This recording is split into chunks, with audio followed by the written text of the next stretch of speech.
Look at these two charts. One of them shows real stock market data. The other was generated by flipping a coin. Can you tell which is which? Take a moment. Here's the trick. They're both random walks. Both charts were generated entirely by coin flips. In 1973, economist Burton Malkiel ran this exact experiment with his Princeton students. He had them flip coins to create fake stock charts. When he showed the results to a technical analyst, the analyst practically jumped out of his seat, wanting to buy the stock immediately. But here's what's truly remarkable. What if the math behind a simple coin flip is the same math that powers every stock exchange on the planet? Today, we're going to discover how a random walk becomes Brownian motion, and how Brownian motion becomes the language of modern finance. Imagine the simplest possible experiment. You stand at 0 on a number line. You flip a coin. Heads, you step right. Tails, you step left. Mathematically, your position after n steps is Sn equals S0 plus the sum of xi, where each xi is plus or minus 1 with equal probability. Now let's watch this walk in action.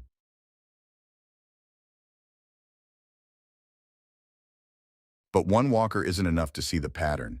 Let's launch 50 walkers, all starting from 0, all flipping their own coins. Watch how they spread out. They don't spread uniformly. Most of them stay inside a boundary that grows as the square root of n. After 100 steps, the typical distance from 0 is only about 10, not 100. So why does the spread grow as the square root? Each step is perfectly fair. Plus 1 and minus 1 are equally likely. So the expected value of each step is 0. That means the expected position after any number of steps is exactly 0. But the walker doesn't stay at 0. Here's the key.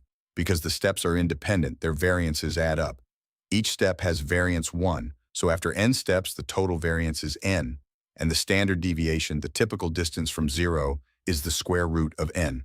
100 steps, distance about 10. 10,000 steps, distance about 100. This square root scaling is one of the most fundamental patterns in all of probability. Now let's step into 2 dimensions. Instead of left or right, our walker can go up, down, left, or right, each with equal probability. Watch a single walker take 500 steps. The path is strangely organic, almost alive. It loops, it doubles back, it creates these beautiful fractal patterns. Now let's release 200 walkers from the same starting point. Watch the swarm. They form an expanding cloud, organic and unpredictable at the individual level, but with a perfectly predictable shape at the collective level. The cloud grows as the square root of time, just like in one dimension. This brings us to a remarkable theorem by Georg Pólya from 1921. In one dimension, a random walker always returns to the origin, always, with probability 1. In 2 dimensions, same thing. The drunk will always stumble back home. But in 3 dimensions, everything changes. A random walker in 3D has only about a 34% chance of ever returning to where it started. The mathematician Kakutani put it beautifully. A drunk man will always find his way home, but a drunk bird may get lost forever. Why does the 3rd dimension break this symmetry? Because space expands so quickly in 3D that there's simply too much room to get lost in. Now here's where things get magical. We saw that a random walk is jagged and unpredictable.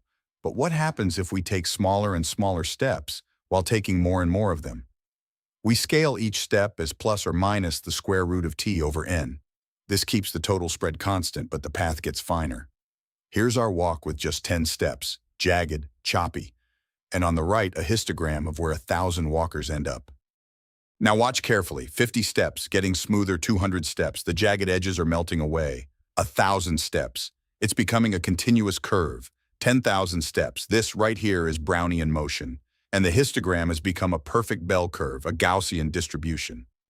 This transformation has a name. It's called Donsker's invariance principle, proven in 1951.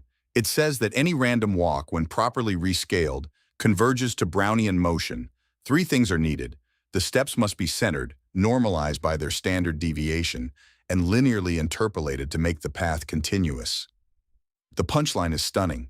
It doesn't matter what shape the individual steps have. Any random walk becomes Brownian motion. Now let's give this process a proper name. What we just built from random walks is called a Wiener process, or standard Brownian motion. It has exactly 4 defining properties. First, it starts at 0. Second, its increments are independent. What happens in one time interval has no effect on the next. Third, Each increment follows a Gaussian distribution with mean 0 and variance equal to the length of the time interval. And fourth, its paths are continuous, no jumps, no gaps. These four properties alone uniquely define Brownian motion. This idea has a remarkable history. In 1900, the French mathematician Louis Bachelier used Brownian motion to model stock prices 5 years before Einstein. In 1905, Einstein independently described the same mathematics to explain the random motion of particles in a fluid. He had no idea Bachelier had beaten him to it. Then in 1923, Norbert Wiener provided the first rigorous mathematical construction. And in 1944, Kiyoshi Ito created the calculus that would make it all useful for finance. We'll meet his work in the next section. But Brownian motion hides a stunning secret. Look at this path. It's continuous, no breaks anywhere. But now let's zoom in. Still jagged, still rough. Zoom in again. At every scale, the jaggedness remains. You can never find a smooth tangent line. This path is continuous, but nowhere differentiable. Its Hausdorff dimension is 3 halves, exactly halfway between a line and a surface. It's a fractal. And for finance, this means something profound. The instantaneous return of a stock price is mathematically undefined. But there's a problem with ordinary Brownian motion. Let's model a stock price starting at $100 using simple arithmetic Brownian motion. Price equals starting price plus a drift plus random noise. Watch 50 simulated paths. See those red paths? They've gone below zero. A stock price of negative $30? That's nonsense. Stock prices can't be negative. We need a better model. Here's the fix. Instead of adding a fixed amount of noise, we multiply the noise by the current price. The SDE changes from ds equals mu dt plus sigma dw to ds equals mu sdt plus sigma sdw. That little s makes all the difference. Now watch the paths transform. Every single path stays positive. When the price is small, the fluctuations are small. When the price is large, the fluctuations are large. This is geometric Brownian motion. But what does the solution actually look like?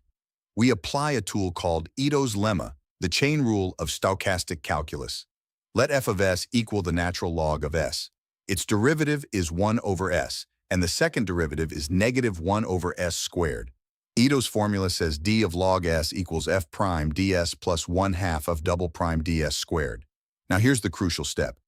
ds squared equals sigma squared s squared dt. This is because dw squared equals dt, the fundamental rule of stochastic calculus. When we substitute everything in, we get this beautiful result. d of log s equals mu minus sigma squared over 2 dt plus sigma dw. That minus sigma squared over 2 is the Ito correction. It has no analog in ordinary calculus. Integrate and exponentiate, and we arrive at the GBM solution. S of t equals S0 times the exponential of mu minus sigma squared over 2 times t plus sigma w of t. Notice carefully, the exponent is mu minus sigma squared over 2, not just mu. This is the single most common mistake in all of mathematical finance. We'll see in the next section just how much this correction matters. Now let's see what happens when we simulate 1,000 stock paths using our geometric Brownian motion model. Every path starts at $100 with 8% annual drift and 20% volatility. The orange line is the expected value, S0 times e to the MUT. It grows at exactly 8%. But watch this gold line. That's the median, the value that half the paths end above and half end below. The median is lower than the mean, always. Let's look at where all 1,000 paths ended up.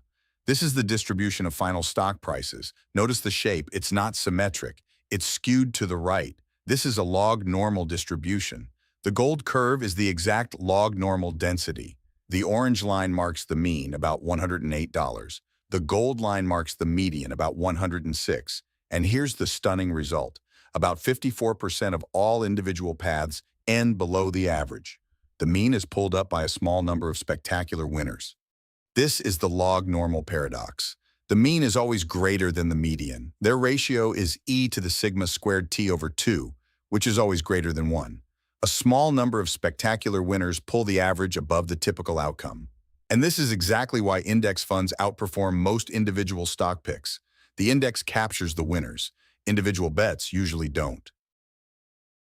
But let's be honest, geometric Brownian motion is beautiful, but it has a fatal flaw. Under GBM, extreme events are essentially impossible. A 5 sigma event should happen once every 7,000 years. A 20 sigma event? Never. Not in the lifetime of the universe. And yet on October 19, 1987, the Dow Jones fell 22.6% in a single day. That's a 21 sigma event. GBM fails because of 3 assumptions. Volatility isn't constant, markets do jump, and the tails of the real distribution are about 75 times fatter than Gauss predicts. The mathematician Mandelbrot warned about this back in 1963. We'll fix these problems in episodes 15 and 16 of this series. But before we close, there's one more revelation. This is the Ito-stochastic differential equation. dx equals f of xt dt plus g of t dw. In finance, it becomes the GBM equation that models every stock price. But in artificial intelligence, the exact same equation with a different f and g is the engine behind Stable Diffusion, DAL-E, and every modern image generator. A control theory paper from 1982 by Anderson proved that you can run this equation backward. 40 years later, that theorem became the backbone of generative AI. The same Wiener process W of t that Bachelier used to model stocks in 1900 now creates photorealistic images from pure noise. We've traveled from a simple coin flip to the mathematical engine behind modern finance and AI. In the next episodes, we'll derive the Black-Scholes formula, build optimal portfolios, simulate the future with Monte Carlo, and explore the mathematics of DeFi. This is just the beginning. Subscribe to Axiom Motion and join us for the full journey through the math behind finance.